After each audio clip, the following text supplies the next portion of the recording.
We want the advisors to be proactive in reaching out to their clients, right? They're allowed to reach out, right? They're allowed to announce where they are. They can tell their clients, what they're doing. It's a service industry. Clients get to choose who they work with. A financial advisor is not going to want to be doing a lot of printing, right? In the weeks and the days and even the months leading up to a transition, especially at an Edward Jones. Edward Jones has been known to write to advisors after they leave to say, hey, we did our forensic look back. We see that you printed something. Hey, everyone. Thank you so much for joining the Firm Transitions podcast today.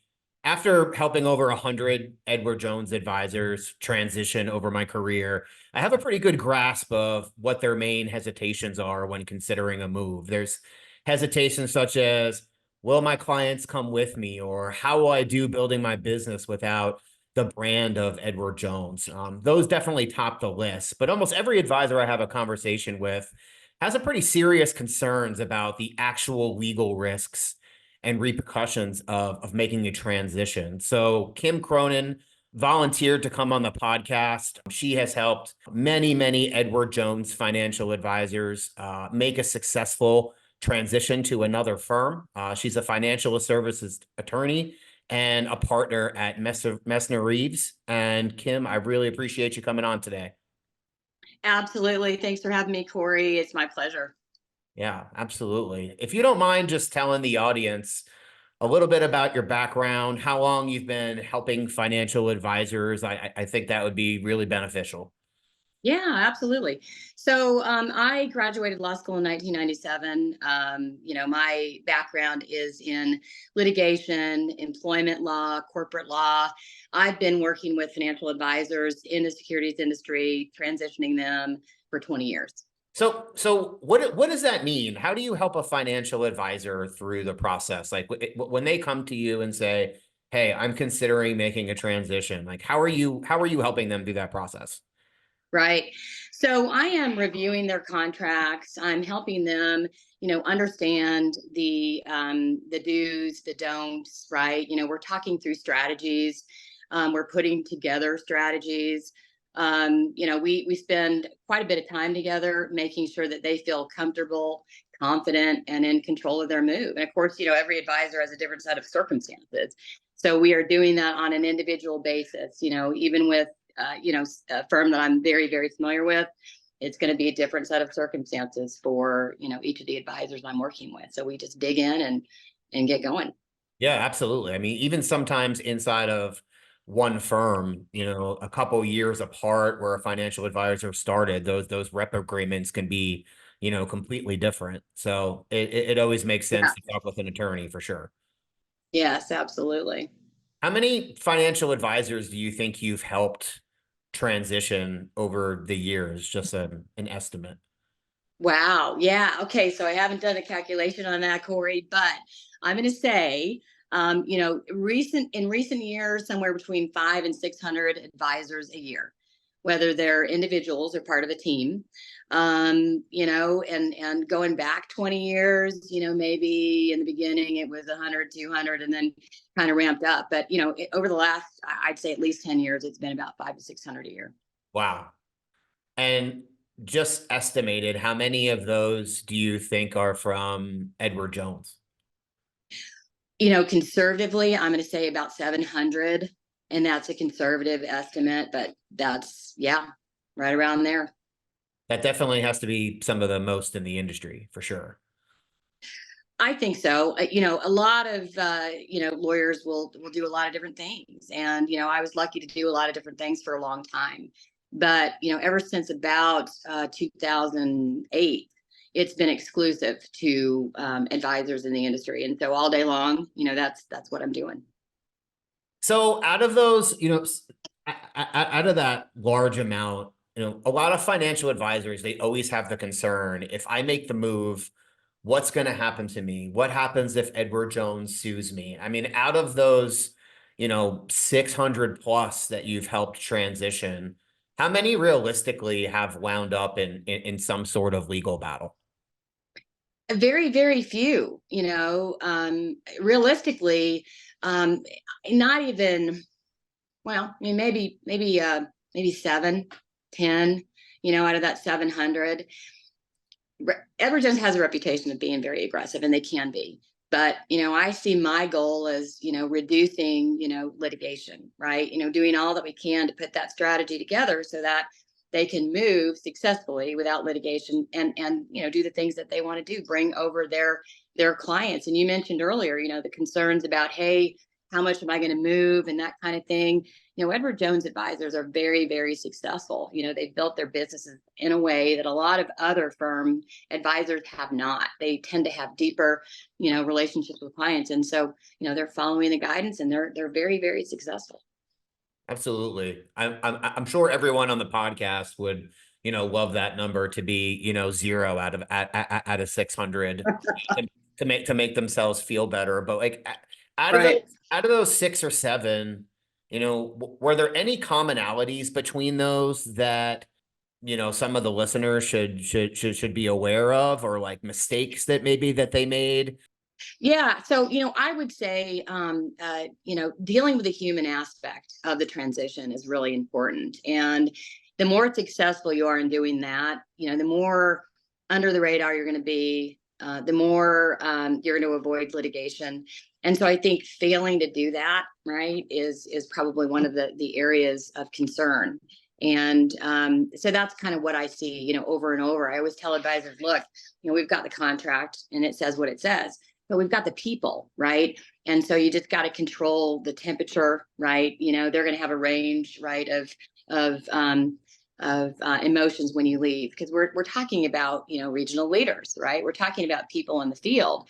Edward Jones is a large entity, and behind that entity is a ton of people. And so I think, doing what you can to be successful in managing the relationships and the people, including the BOAs, right, that are left behind on the way out the door. It's a huge advantage. Not doing that, I think, can, prompt some litigation.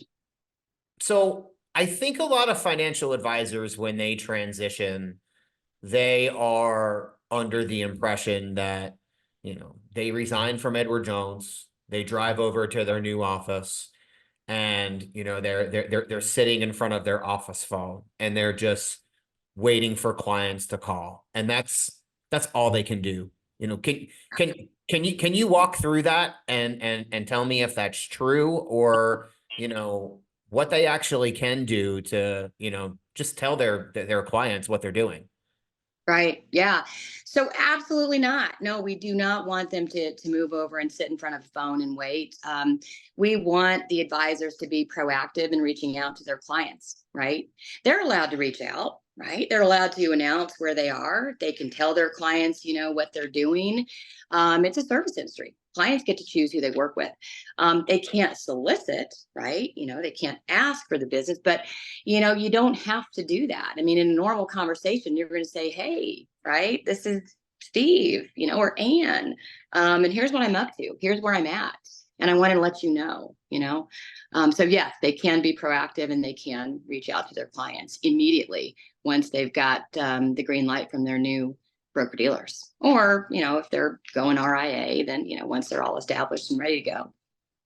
So it's more them saying at the end of that conversation, I really want you to come over here. I'm sending paperwork out. That's the thing that they have to let the client kind of fill in the blank. Is that right? Correct. Yes. And the client will absolutely fill in that blank, right? I mean, they're going to have a million questions for the advisors. Hey, when did you make this decision?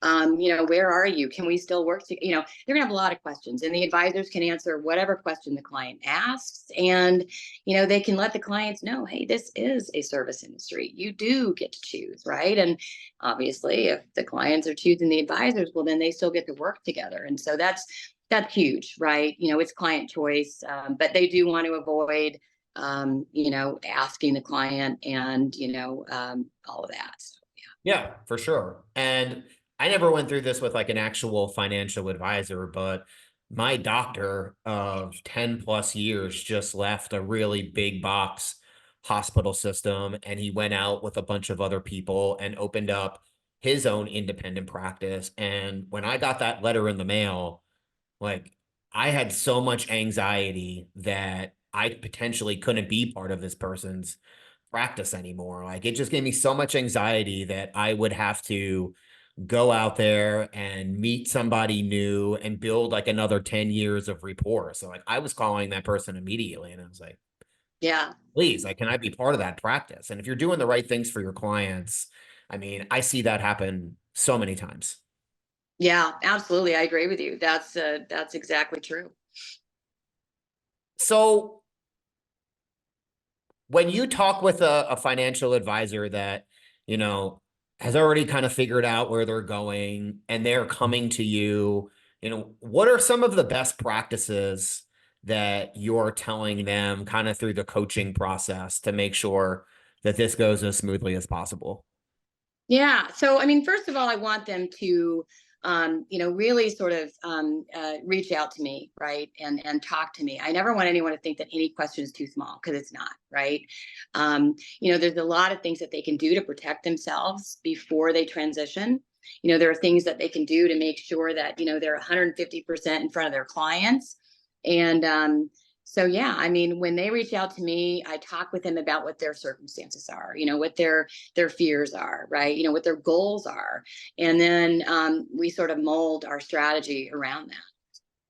I asked about some of the best practices. What are some of like the absolute do not do's, for lack of a better word, when a financial advisor is making a transition? I'm sure you've seen a lot of big mistakes out there.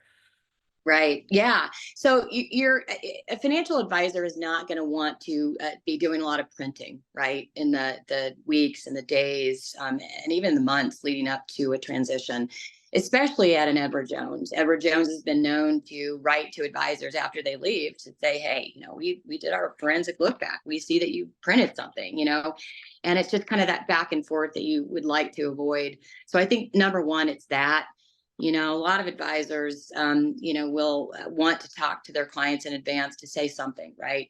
Get a feel for what their clients might think, if they were looking at something. And obviously there's some of that can get advisors into trouble, right? You don't want a client saying, "Hey, thanks for telling me you're leaving," right, and emailing you at the office. And of course, advisors are not telling their clients that, right? But the client's interpretation may be that that's what's happening. A couple other big mistakes I've seen are just, talking to their BOA, a little too early in the process before maybe they had their parachute pack, I call it, where they've like before they figured out where they're actually going, where they have an offer letter, where they have the ability to transition firms really, really quickly. And that's potentially put them in a really bad spot where they're, let go earlier than they should have. And they're kind of scrambling to find a place, still while, figuring everything out. Yeah, that's a good point, Corey. When I talk to advisors about talking with their BOAs, they do have that restrictive covenant, right, where they're not allowed to solicit employees of Jones, which includes the BOA. And so we have a two-step process there, right, with the BOA. We talk in generalities first to get a sense of things, and then if we get the right answer and conversation is going well, then we get on to the more specifics. And it doesn't even have to be, at the same time, right? It could be a coffee meeting here and a lunch over there. Um, but there is sort of a strategy with that too. And that is a really good point. Yeah, I definitely think people need to reach out to you, about that. I don't think a lot of advisors know that that potentially puts them at a higher risk, bringing their BOA with them. And I know there's, a right way and a wrong way to do that.